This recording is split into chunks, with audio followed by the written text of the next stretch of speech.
দুপুরের এই প্রচন্ড গরমে গাছ থেকে বিচি কলা পেড়ে তেঁতুল দিয়ে ভর্তা করে সবাই খেলাম। আর সবাই যদি একসাথে যে কোনো খাবার খায় তাহলে কিন্তু সেই খাবার খেতেও ভীষণ মজা লাগে। হ্যালো এভরিওয়ান, আসসালামু আলাইকুম। সবাই কেমন আছেন? আশা করি সবাই ভালো আছেন। অনেকদিন পর একটা ব্লগ ভিডিও নিয়ে হাজির হলাম। তো এই যে গাছ থেকে বিচি কলাগুলো পেড়ে নিয়ে আসলাম। আর কার কার এলাকায় এরকম বিচি কলা ভর্তা করে খায় অবশ্যই কমেন্ট করে জানাবেন। আর আমাদের দেশের বাড়ি কিন্তু শরীয়তপুর। আমাদের এখানে এটা কিন্তু সবাই অনেক বেশি পছন্দ করে।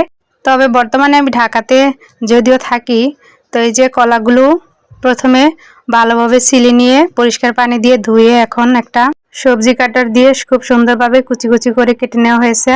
আর এই যে তেঁতুলগুলো আগে থেকে একটু হালকা পানি দিয়ে ভিজে রাখা হয়েছে যাতে তেঁতুলগুলো একটু নরম হয়। আর সবাই মিলে কিন্তু আজকে কাজ করতেছি। আর যে কোনো ভর্তায় যদি একটু ঝাল ঝাল হয় তাহলে কিন্তু স্বাদ বেশি লাগে। তো এই যে মরিচগুলা ভালোভাবে হাত দিয়ে লবণ দিয়ে মেখে নিচ্ছে।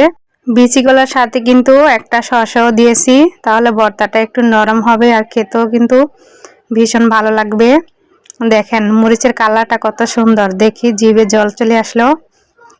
এখন সবগুলো একসাথে মেখে নেওয়ার পালা। আর এই মাখানোর মধ্যে কিন্তু মজা বেশি, যত সুন্দরভাবে ভালোভাবে মাখানো হবে ভর্তাটাও কিন্তু এরকম স্বাদ হবে।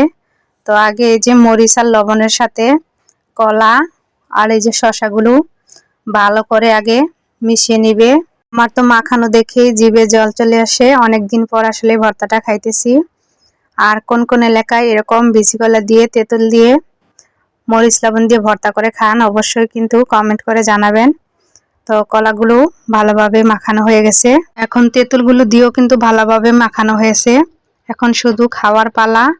তো আপনারা কেউ কিন্তু নজর দিয়েন না, আজকের ভর্তাটা কিন্তু সেই স্বাদ হয়েছে, অনেক মজা।